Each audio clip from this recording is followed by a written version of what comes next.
El diario de Eliseo. Autor Juan José Benítez. Parte 29. Adén.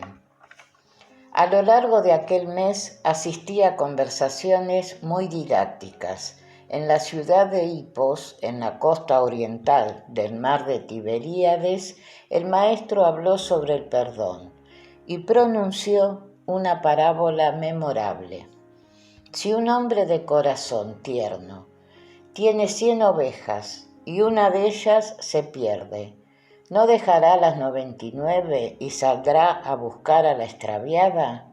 Y, cuando la encuentre, se la echará al hombro y camino de su casa, llamará a sus vecinos diciéndoles: «Alegraos conmigo, hallé a mi oveja perdida». En verdad os digo que hay más felicidad en el cielo por un pecador arrepentido que por 99 justos que no precisan del arrepentimiento. En vuestra religión, se refería a los judíos, Dios acepta a los pecadores.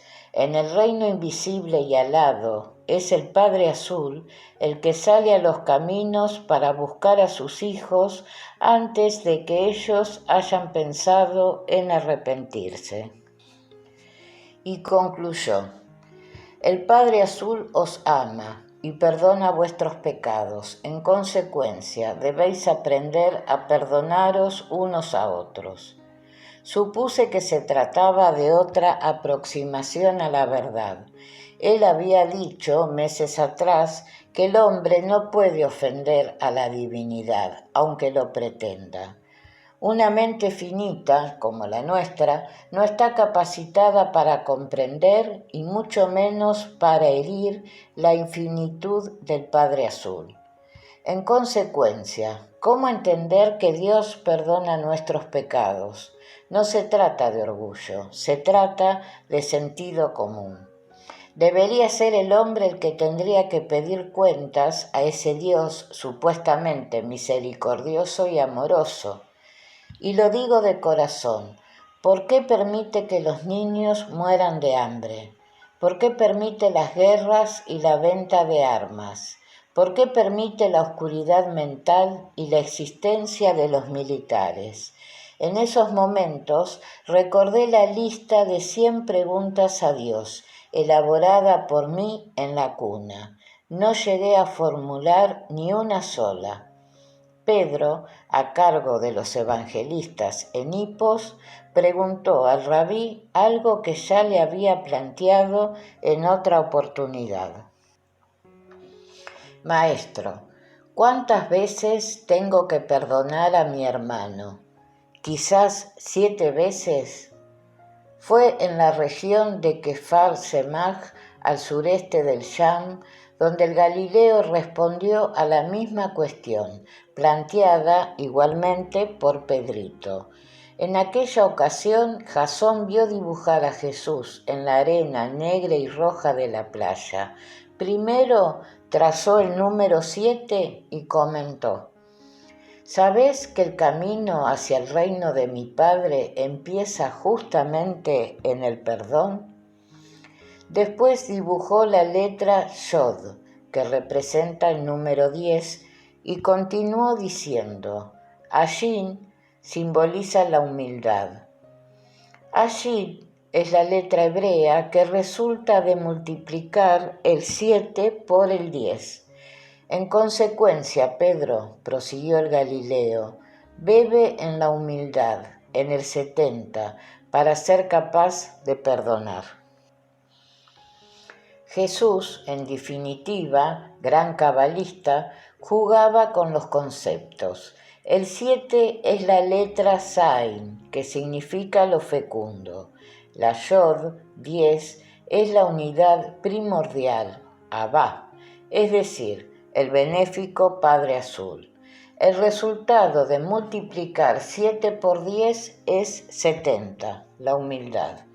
Y el Galileo repitió: «No solo 7 veces, Pedro, sino 70 veces 7». En Gamala asistimos a un suceso pintoresco. Allí predicaban Juan Zebedeo y sus evangelistas. Pues bien, de pronto descubrimos que el rabí tenía competencia. Un individuo recorría las calles de la ciudad predicando en nombre del maestro. Nadie lo conocía. Era un tipo larguirucho y rubio, vestido de negro de pies a cabeza, con un turbante igualmente azabache. Se subía a los muros y a los pozos y lanzaba ardientes arengas, hablando con acierto sobre el Padre Azul, sobre la inmortalidad del alma y sobre el reino invisible y benéfico que nos aguarda tras el dulce sueño de la muerte. En ningún momento identificaba al Hijo del Hombre con el Mesías libertador. El Galileo acudió de incógnito a uno de estos sermones y quedó maravillado. El tal Adén lo bordaba, y el maestro aplaudió a rabiar. Adén no supo nunca quién era aquel fervoroso seguidor de sus prédicas. Según me informó el propio Adén, su conversión se debió a las palabras del endemoniado de Gerasa, que le habló de Jesús y de cómo había sacado los demonios de su cuerpo, arrojándolos después al interior de una piara de cerdos. Al regresar al campamento, Juanito preguntó al Galileo: Maestro, ¿debo prohibir a ese hombre que hable en tu nombre? Jesús fue rotundo: no se lo prohíbas. ¿No comprendes que, en breve, este Evangelio será proclamado en todo el mundo? No puedes esperar que todos los que crean se sometan a tu criterio. Juanito Zebedeo no obedeció el consejo del maestro, y esa misma tarde buscó al predicador y le reprendió, prohibiéndole que hablara del Padre Azul. Sí, Juan no tenía solución. Era soberbio, prepotente y necio. En la ciudad de Avila, en la Decápolis, nos instalamos entre hermosos viñedos. Se trataba de un lugar enteramente pagano. Al igual que otras poblaciones de la zona, Avila también había sido conquistada por Alejandro Magno. Una noche, en torno al fuego, Bartolomé hizo una pregunta comprometida. Maestro, ¿cuál es la verdad sobre las Sagradas Escrituras? Lo cierto es que el oso puso en un aprieto al Hijo del Hombre, pero el rabí fue honesto, como siempre, y dio una lección de historia.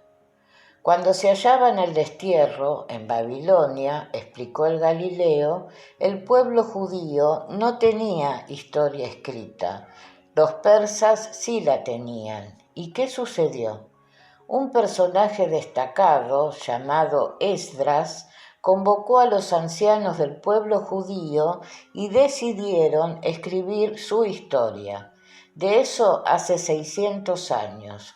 Así nacieron las Sagradas Escrituras, pero no todos esos ancianos eran santos.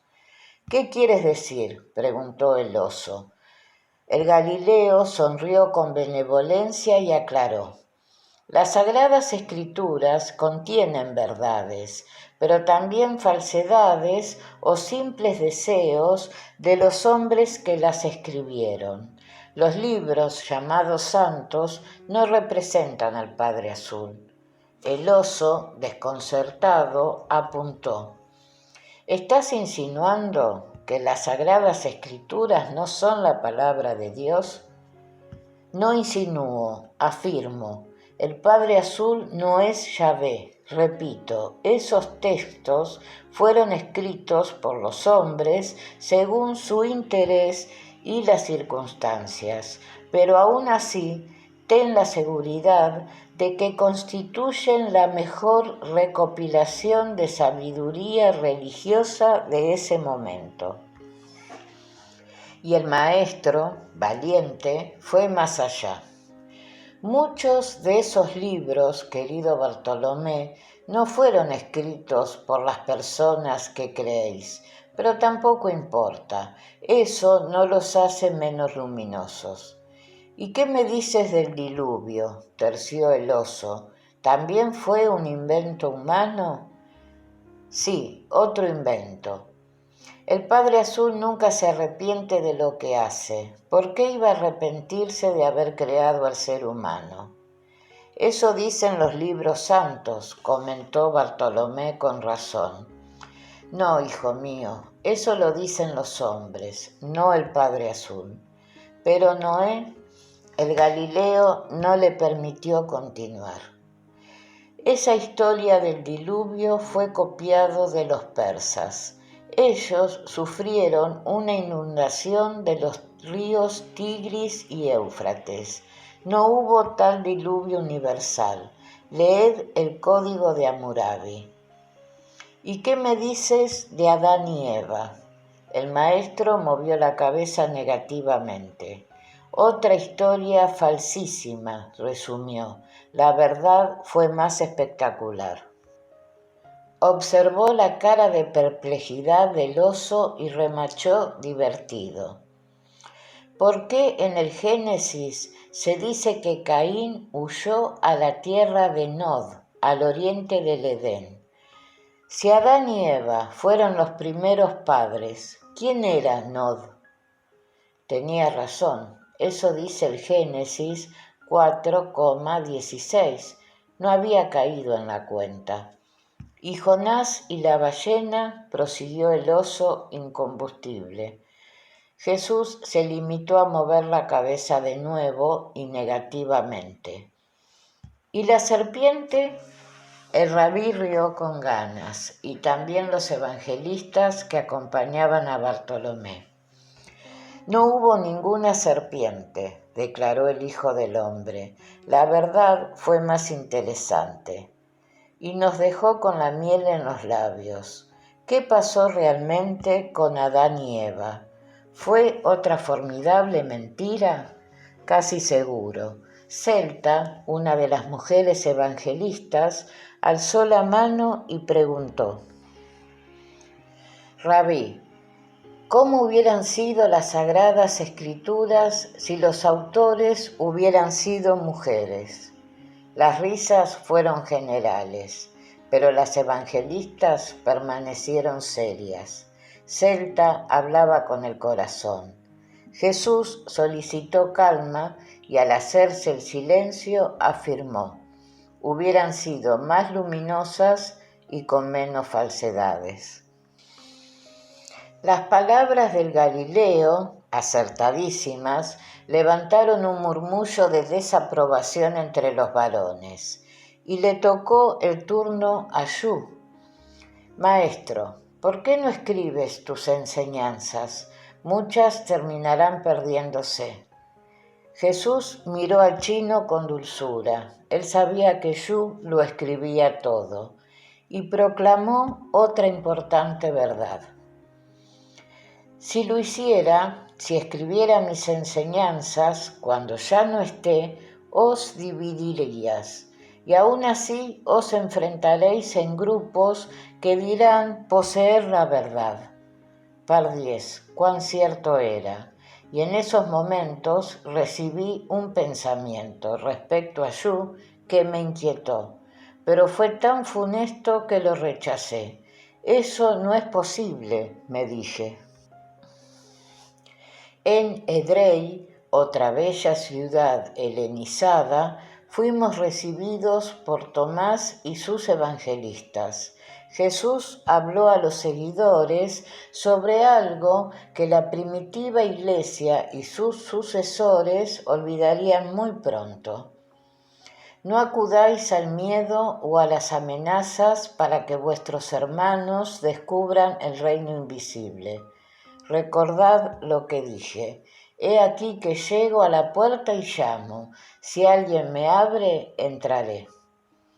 Y lamenté las cruzadas, la Santa Inquisición, con sus más de 120.000 muertos, los conquistadores que arrasaron América, África y la India en nombre de la cruz, y recordé todos los fanatismos de nuestro tiempo.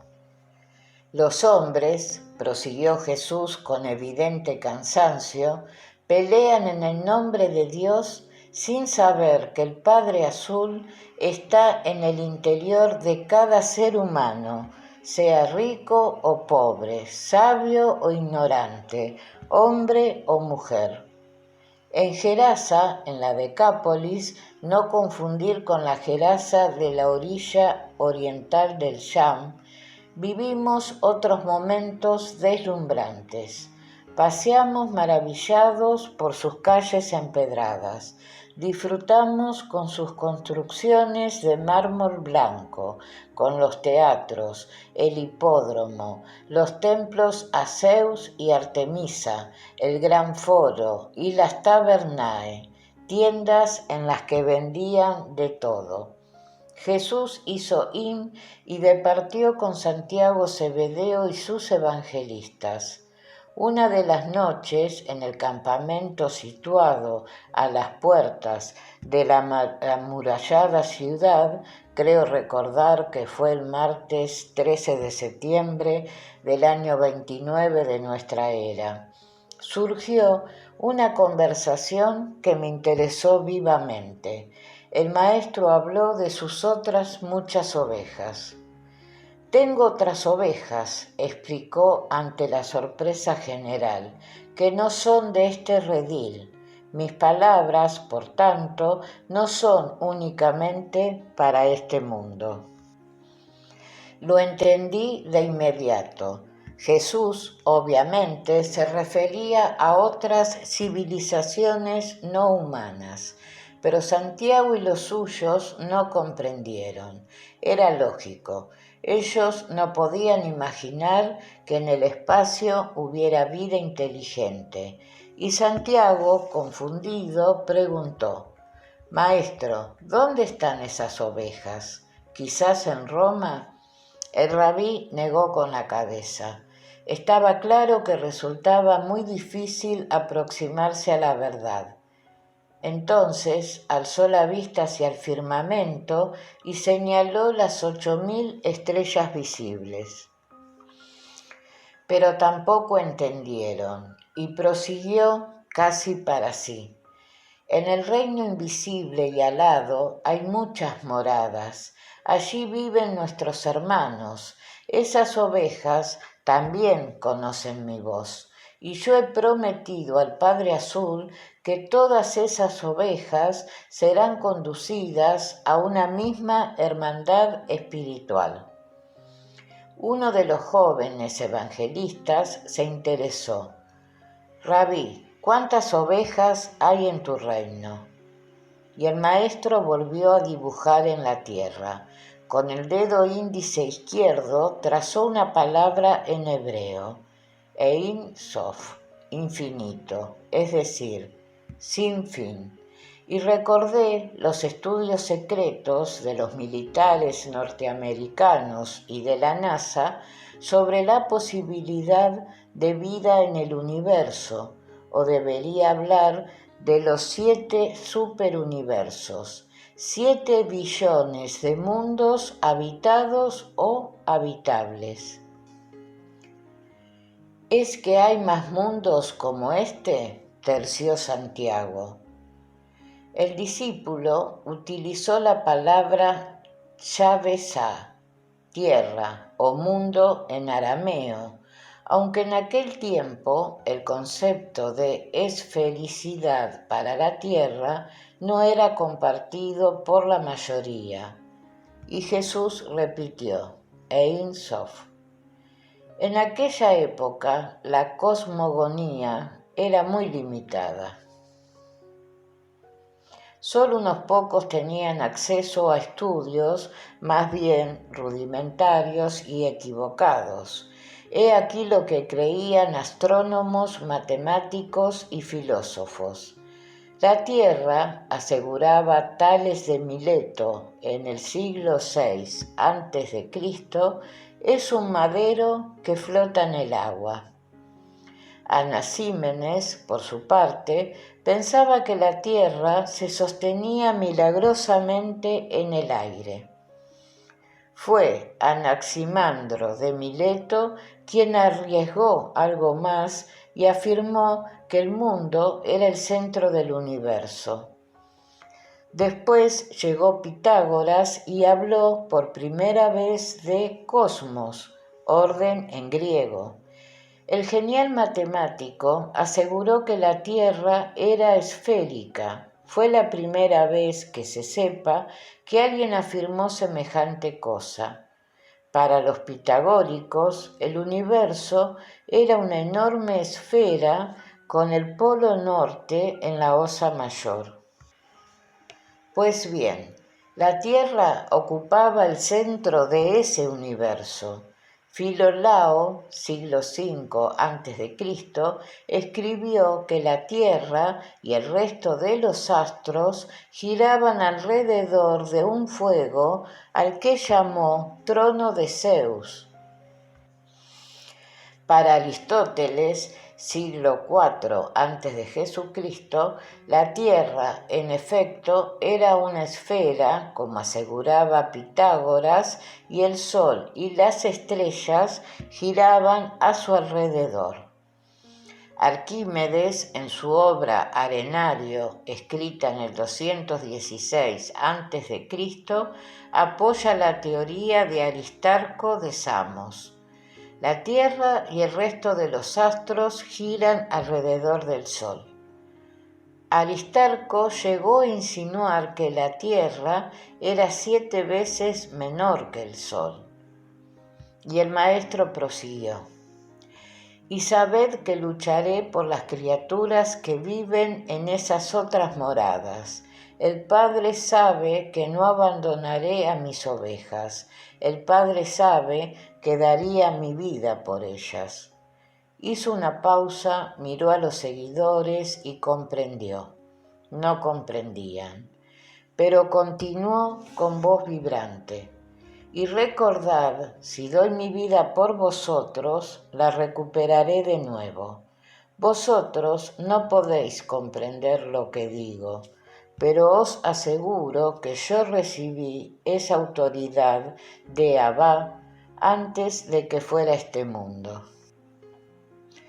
Santiago y los evangelistas no alcanzaron a entender el significado de las palabras del Maestro. Las mujeres, en cambio, sí comprendieron. Él estaba hablando, una vez más, de su próxima muerte, y continuamos el camino. En la pequeña ciudad de Dion, al norte de la Decápolis, acampamos también junto a las murallas. Dion era gemela a la Dion de Macedonia, al pie del monte Olimpo. También se notaba la mano de Alejandro Magno, su fundador. Las calles y construcciones eran esmeradas y luminosas. Era una población pagana pero respetuosa. Jesús se movió a su antojo, haciendo y disfrutando, pero al final tuvimos mala suerte. De pronto, una mañana, los evangelistas se levantaron con la piel enrojecida. «Chinches», exclamaron. En efecto, una plaga de chinches cayó sobre la ciudad y alrededores. Miles de insectos, de cuerpos aplastados y ovales, surgían por cualquier parte. Se ocultaban en las tiendas, en los sacos de viaje, en los carros y en las ropas. Era imposible conciliar el sueño. Algunos superaban los 10 milímetros de longitud. En la mañana aparecían muy rojos, perfectamente cebados con la sangre de las víctimas. El olor en el campamento era repugnante. Yo me salvé gracias a la protección de la piel de serpiente. Felipe casi se volvió loco. Contrató perros adiestrados que localizaban las colonias de insectos y los quemaban. Fue inútil. Se reproducían a gran velocidad. entre 150 y 500 huevos en menos de una semana.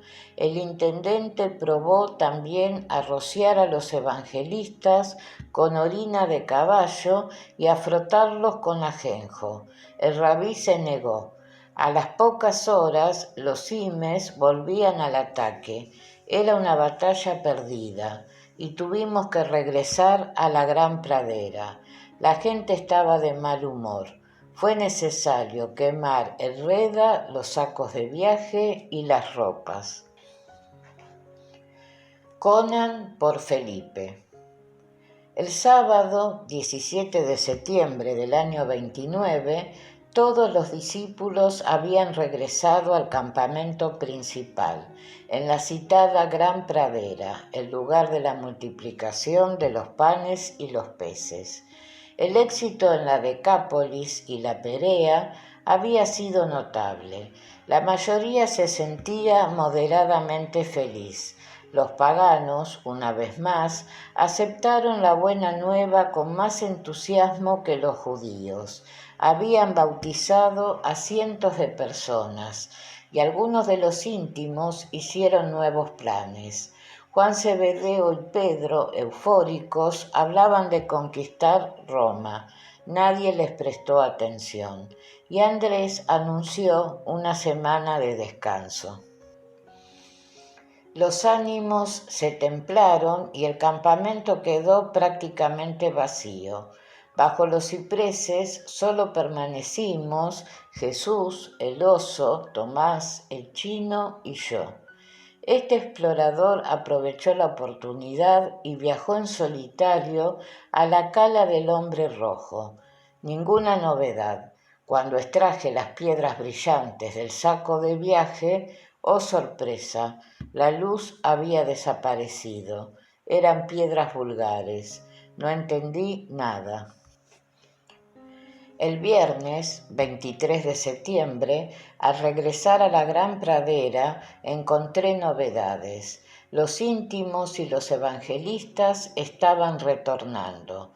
Al día siguiente, 24, sumé 110 seguidores. Yu me habló de un tal Rodán, un anciano griego residente en Alejandría, Egipto. Había llegado días antes. Era un filósofo convertido recientemente a la filosofía del maestro. Viajaba con un cortejo de 20 siervos negros, todos homosexuales. Me pareció un hombre simpático. Era bajito, calvo e impecablemente vestido, siempre de azul. Cada día celebraba intensos debates con los discípulos y con los evangelistas. No aceptaba conversar con mujeres. Sus cerebros, decía, tenía poco peso. En mi opinión, como buen homosexual, sentía profundos celos de las féminas. Quiso entablar discusiones con el rabí, pero Jesús declinó la invitación y delegó en Tomás y en el oso. Asistí a un par de reuniones, pero sinceramente me aburrí. El pensamiento de Rodán se sustentaba en los siguientes principios. Primero, cuanto más compleja se vuelva una civilización, más difícil resultará la convivencia. Cada 10 generaciones todo cambia, todo debe ser revisado y el hombre tiene que aprender a convivir desde cero. En otras palabras, la madurez social es imposible, salvo que ocurra algo milagroso. No sé por qué pensé en Gog. 2. El hombre puede madurar si renuncia a sus deseos, algo inimaginable. 3. El hombre se diferencia de los animales porque estos no se hacen preguntas, no saben quién es Dios ni les interesa. 4. El hombre que elige el arte debe prepararse para una vida incierta. 5. La madurez aparece cuando el ser humano es capaz de la emoción y sobre todo de la ternura. 6. El más inteligente es aquel que sabe sobrevivir en cualquier circunstancia. Le di la razón. 7. Nadie debería hacer planes nunca y bajo ningún concepto. Esta vez no le di la razón. 8. La personalidad crece cuando se descubre al Padre Azul. Es más, al consagrarse a la voluntad divina, el hombre renace. El animal, en cambio, vive estancado. 9. El amor y la amistad entre dos personas del mismo sexo es posible e incluso deseable. La homosexualidad no es un error de Dios. 10. La derrota y el desencanto son más duros cuando se vive en soledad. En el aislamiento el hombre se desmorona y languidece. No estuve de acuerdo. 11. El matrimonio debe estar basado en el amor, pero sobre todo en la complicidad. 12. Meditar es tan necesario como respirar. 13. Nunca hay vencedores en las guerras, todos son vencidos. 14. La mente es un regalo de los cielos, pero muy pocos lo consideran así. 15. No confundas cultura con sabiduría. La cultura, si es tolerancia, sí es sabiduría. 16. La religión verdadera está basada en la experiencia personal. 17. La religión enseñada por Jesús, la del Espíritu, es la más noble y elevada de cuantas ha conocido el mundo. 18. En resumen, para avanzar hay que retroceder y desaprender. Lo que no imaginé es que, además de filósofo, Rodin era un sibarita de la buena comida, mejor dicho, de la repostería. Por las tardes, concluidos los debates, el griego buscaba a Felipe en la cocina de campaña y ayudaba en la preparación de las cenas. Y, lo que era más interesante, participaba en no menos encendidas polémicas sobre las excelencias de tal o cual postre. Los ojos verdes del intendente se iluminaban. Cómo disfrutaba. Y el asunto fue a más. Una noche, Rodin terminó retando al intendente. Mis postres, bramaba el griego, son celestiales. Y Felipe perdía el control. Total, establecieron un duelo gastronómico. Fijaron la mañana del domingo, 25 de septiembre, para la elaboración de 5 postres cada uno. Fue nombrado un jurado de 10 hombres buenos, 5 evangelistas y 5 siervos de Rodin, y corrieron las apuestas. Conan por Felipe, gritaban los seguidores del maestro. Conan por Rodin, clamaban los homosexuales. La noticia se adueñó de todas las conversaciones y Jesús, en persona, se interesó por el duelo.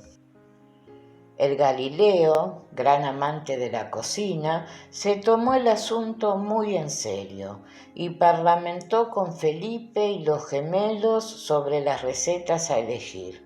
Por supuesto, la selección de los postres fue considerada alto secreto. Nadie supo lo que preparaban, salvo el rabí y los discípulos mencionados. Y llegó el gran día. Desde primera hora de la mañana los dos bandos se afanaron en la elaboración de los 5 postres.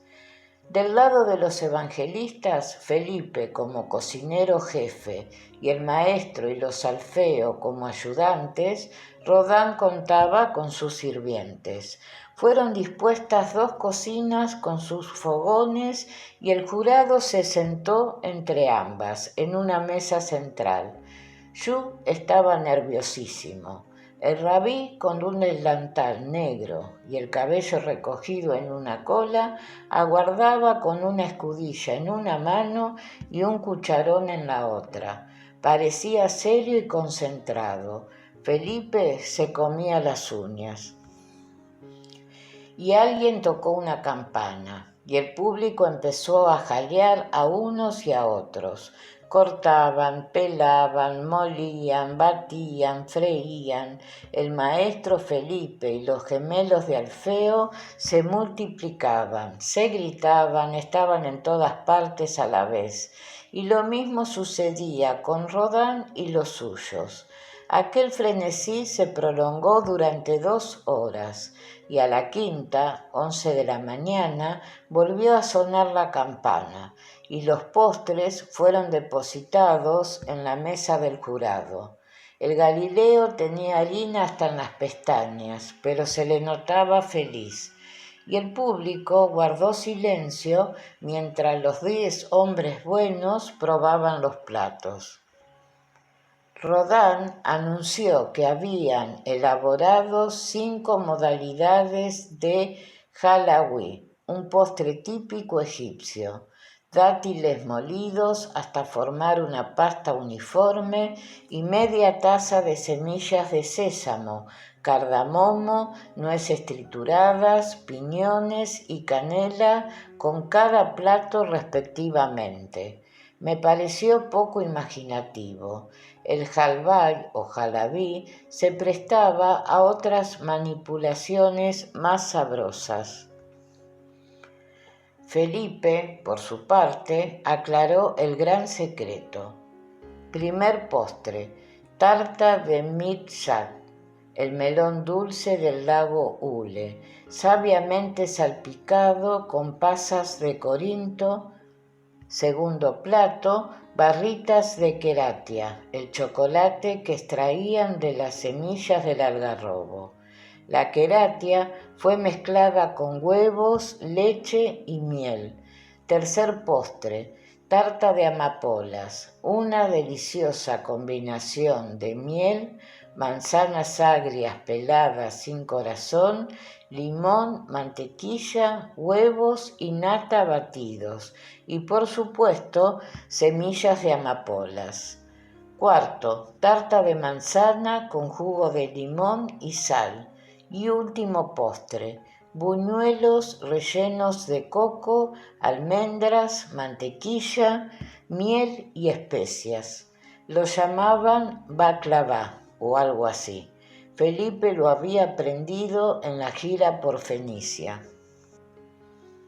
A la sexta, mediodía, sonó de nuevo la campana y el jurado se pronunció. Expectación, silencio, nervios. Ganador, la tarta de amapolas de Felipe. Y se produjo un estallido de alegría. Gritos, saltos, la gente se abrazaba, los cocineros se felicitaban, el rabí, entre el fervor de los evangelistas, cargó al intendente sobre sus hombros y lo paseó por la pradera. Felipe lloraba y saludaba, parecía un torero. La chipriota no comprendía nada, pero balaba feliz, era su amo. Y sucedió lo que nadie podía imaginar. Alguien entre el público protestó y acusó al jurado de parcial. Tongo, repetía uno de los criados de Rodin, y el resto de la servidumbre se unió a los gritos. En cuestión de segundos aquello fue una batalla campal. Unos clamaban justicia y los otros, con Juanito Cebedeo a la cabeza, los descalificaban. Se cruzaron insultos, golpes y maldiciones. El chino y yo estábamos espantados. Lo cierto es que, en mitad de la bronca, cuando Andrés y Rodin intentaban poner orden, uno de los homosexuales agarró la tarta de amapolas y la lanzó contra Felipe. El intendente, ágil, se agachó y el pastel fue a estrellarse en la frente del Galileo, que se encontraba muy cerca, detrás de Felipe. Pardiez. Creí que lo había visto todo. Se produjo un silencio total. La gente quedó paralizada. La nata agria resbaló por la nariz, el bigote y la barba del inmóvil rabí. Fue inmediato y supongo irremediable. Los asistentes al fallido concurso estallaron en una risa incontenible, y el Hijo del Hombre, tras limpiarse los ojos, se llevó los dedos con la tarta a la boca y comentó: «Deliciosa». Ahí terminó la bronca, y el Galileo se unió a las risas. Qué gran tipo el maestro. Rodán y Felipe se abrazaron y se prometieron amistad eterna, y la chipriota siguió balando desconcertada. Me quedé con las ganas de probar la tarta de amapolas. A decir verdad, el único que la saboreó fue el maestro. Pero las sorpresas continuaron. Aquel hombre era imprevisible.